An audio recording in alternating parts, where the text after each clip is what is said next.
Alright, first and foremost, I want to say praise above all that exists, yahawashi. All praise and glory to yahawashi. Honors to the elders at GMS, honors to the elders at GMS Jamaica, honors to the elder Ibar. Right, this is the brother Carnite as a former member of the GMS Jamaica camp. And may this be beneficial towards the purpose of edifying the elect of Yahweh. Alright, for those of you who will receive this, right, we're going to be dealing with a little bit of backtracking through the precepts, right? Noah also being yahawashi, right? We're going to bring it from a scriptural standpoint, because this is something that I've been holding for a while. It has been refuted for quite some time, but I think the precepts say other words. So may this be once again beneficial towards the elect, right? For those of you who can receive this, right? Genesis 5:29, and he called his name Noah, saying, this same shall comfort us concerning our work and toil. And the toil of our hands, because of the ground which the Lord had cursed. But you better supposed to already know that the Adamites were in slavery, right? What you probably didn't know is that the Adamites were in slavery under Cain, under Cain's rulership, right? That's the way it's been from day one. That is the reason why just like Cain, the Most High have off Esau, because Esau is Cain also, right? But whenever Israel go off, who jack up Israel? Esau, right? So it was basically the same thing back then. They were in bondage under Cain. But then in those times, the earth was polluted and corrupt, just as now. See me, right? And the Most High said the end of all flesh, not the Most High, the angels, because they are the one that execute things for the Most High, right? Said the end of all flesh is come before their faces, right? But Noah had found favor, right? Lamech prophesied before that this is the one that is gonna give comfort to the people. Now, if you're going in a Noah name in the Hebrew, his name basically mean rest, because he was the one that gave rest to the earth, right? He was that one that gave rest to the earth. Now we'll talk a little bit about the beginning and the end. All throughout every time Yahawashi was here, he was the beginning of something or the end of something, right?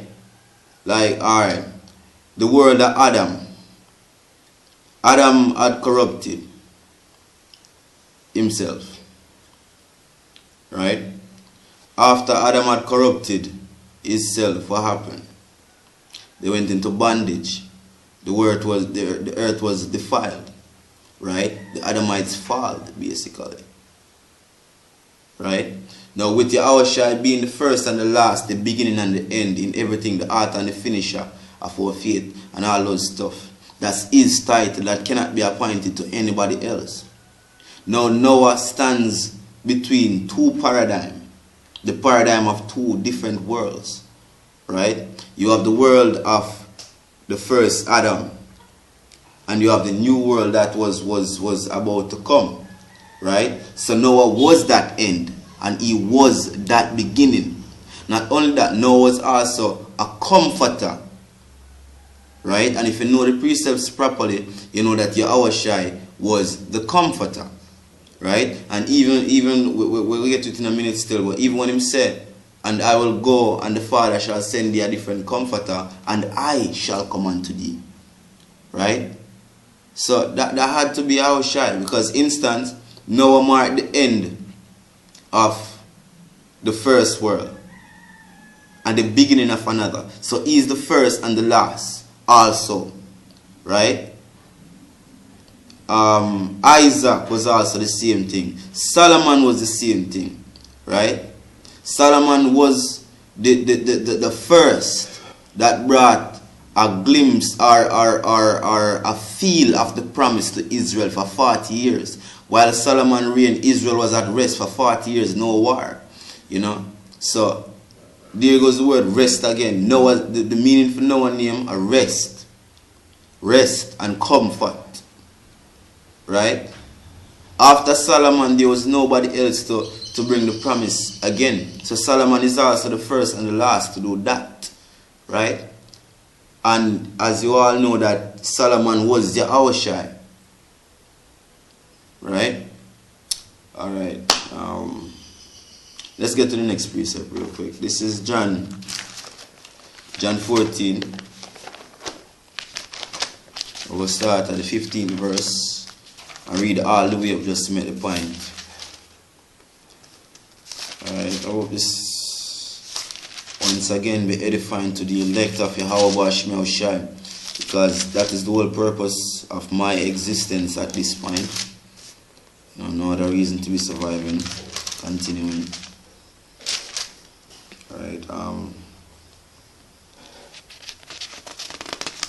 John 14, excuse me, and 15. Wait, am I in the right place? Oh, yeah, alright.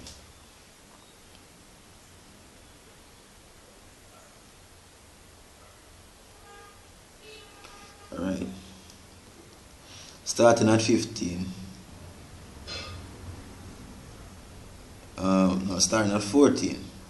If ye shall ask anything in my name, I will do it.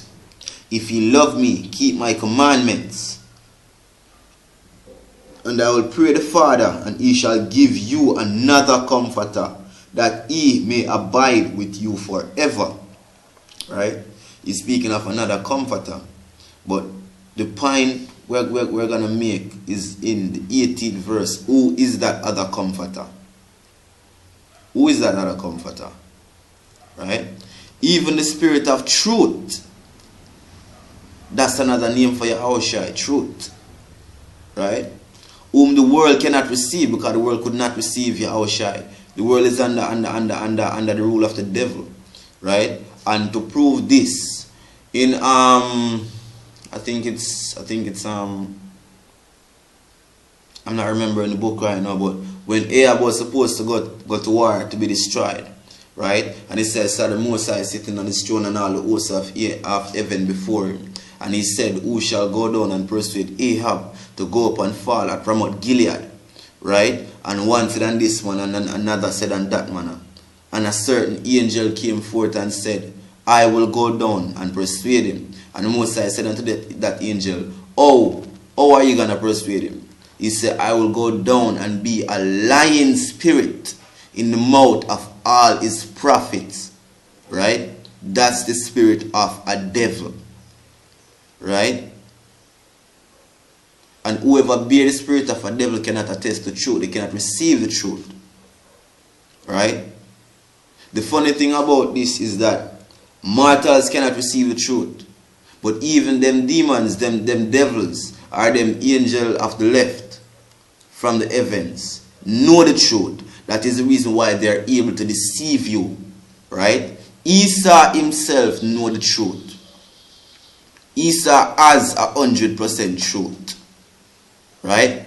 Otherwise he couldn't keep you in captivity this long. You know? He couldn't have been deceiving you for all this time if he didn't have the truth. Alright? But that's neither here nor there right now still. Right? Even the spirit of truth, whom the world cannot receive, because it seeth him not, neither knoweth him, but ye know him, for he dwelleth with you. He was speaking of himself. Right? So who is the other comforter that is gonna send? Get into it. And shall be in you. Remember at the Passover, yahawashi said, eat of this, for it is my body, and drink of this, for it is my blood. Right? And he might go lead them to, he might give them, let fountains of living water be flowing in them. That's the spirit. Right? Pure fountains of, that's the spirit. Right? And that's also truth. And that is also yahawashi. That's one of yahawashi's name, truth. Right? To drive the point home, read back verse 16 again before we go verse 18. And I will pray the Father, and he shall give you another comforter, that he may abide with you forever. Alright? Verse 18. I will not leave you comfortless. I as in a possessive I as in yahawashi will come to you. Right? Yet a little while, and the world seeth me no more. But ye see me, because I live, ye shall live also. And that day ye shall know that I am in the Father, and the Father in me, and I in you. So yahawashi is that comforter. Right? yahawashi is and has always been that comforter. So in order for Noah to be a comforter, he had to be what? yahawashi. And Noah is also the progenitor of Shem, Ham, and Japheth, from all the nations of the earth came back. Right? Noah also stood between two paradigms. The paradigm of the old world, the first Adam, and the paradigm of the new world. Right? The new Adam that was coming. Right? So Noah marks the beginning and the end. Noah was a comforter. yahawashi is and has always been the comforter. Alright? Let's move to Isaiah. What is that? Isaiah 41 and 4. Yeah, right there. Excuse me. Excuse me. Isaiah 41 and 4.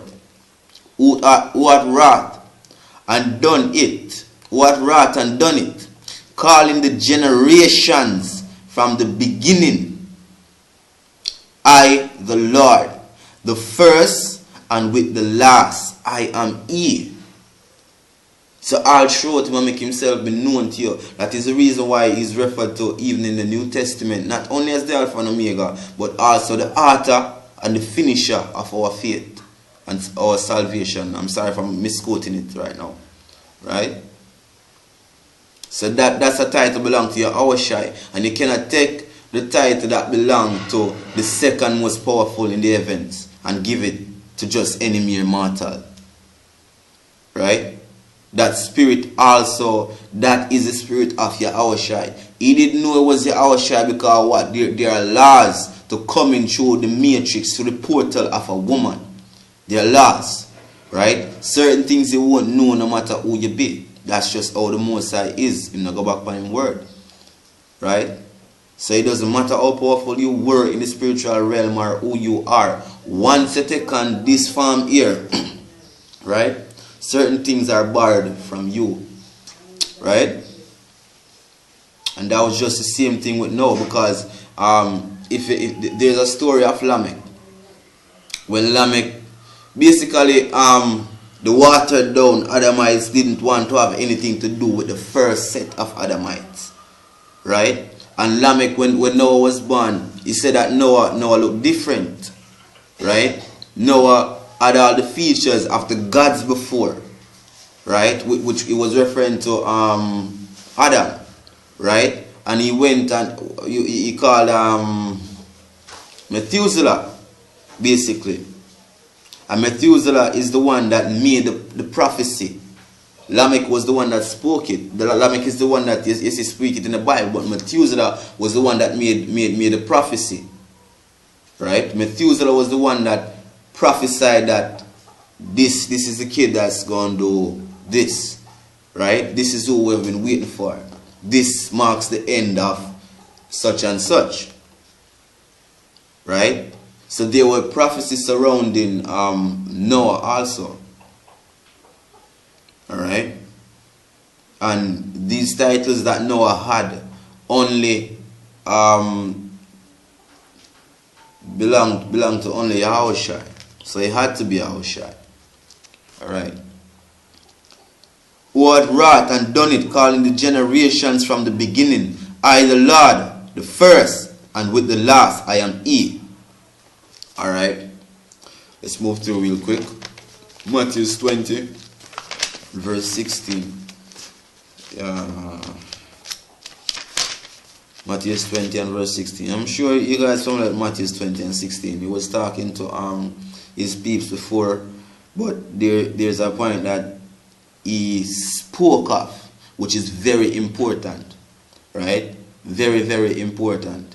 And that's the point that I'm going to bring out, right? And it is in verse 16. I'm not even going to draw it out. I'm just going to bring it out. You know, Matthew 20 and 16. So the last shall be the first, and the first shall be the last. For many be called, but few chosen. So the last shall be the first, and the first shall be the last. Because it has been something that has been reoccurring. Every time Yahawashi enter the earth, he is the last and the first of something. He always, at every time, check it. Adam was the first to make man fall, and he is the last to make man fall. Nobody never arrived after Adam that caused mankind to fall. Right? When he came as Christ, which was the second Adam, he was the first, right? He was the first to redeem the elect, and the last to redeem the elect. When he came as Solomon, right? He was the last. He was the first to let Israel taste of the promise. And he was the last. There never arrived another figure after Solomon that brought the promise back to Israel just like that. Right? When Yahawashi, when he came as Christ, he was the last also. Right? Before the great falling away. Right?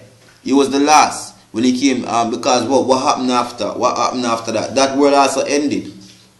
That world also ended because shortly after came 70 AD, the great slaughter in Jerusalem, Masada, the flight to Africa, right? And then the great falling away came because we're now here awaiting him to return, right? And he's bringing the promise, right?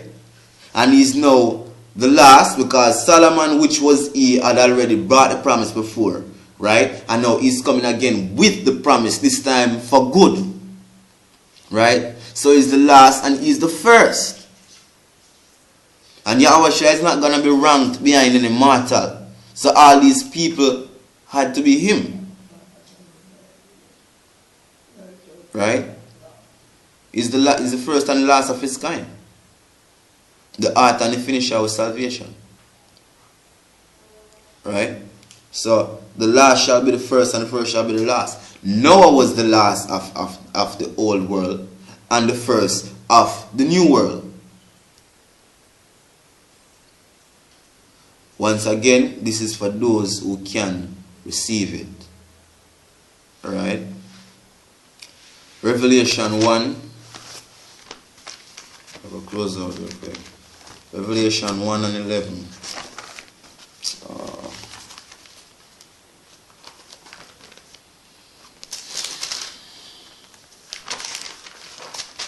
Yeah, here we go.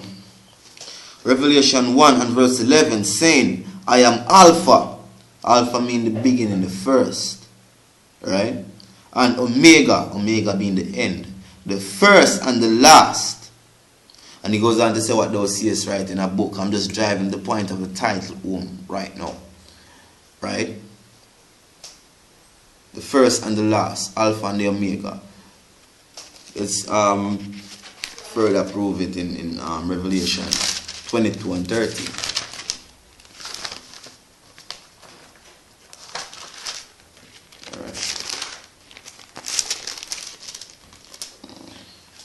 Revelation 22 and 13. I am Alpha and Omega, the beginning and the end, the first and the last. These are all titles of yahawashi. And for those who might misbelieve the book of Revelation is really the revelation of yahawashi, let me just get Revelation 1:1 real quick. You know. Revelation 1:1. The revelation of Jesus Christ, which is yahawashi, which God gave to him to show unto his servant, right? Unto his servants, things which must shortly come to pass, and he sent and signified by his angel unto his servant John. Right? So that's just it, you know. For those of you who can receive it, receive it. You know what I mean? I'm just here to play my part. And I hope this was beneficial towards the purpose of edifying the elect. So until next time, I want to say praise above all things that exist to the Most High Yahweh, our power, Father, friend, right? Honors to the elders at GMS, honors to the elders at GMS Jamaica, honors to the elders at Elder Ibar, right? And praise, not praise, honors and respect to the brothers out there in the highways and the byways, doing the work of the Lord sincerely and in truth. Until next time, Shalom.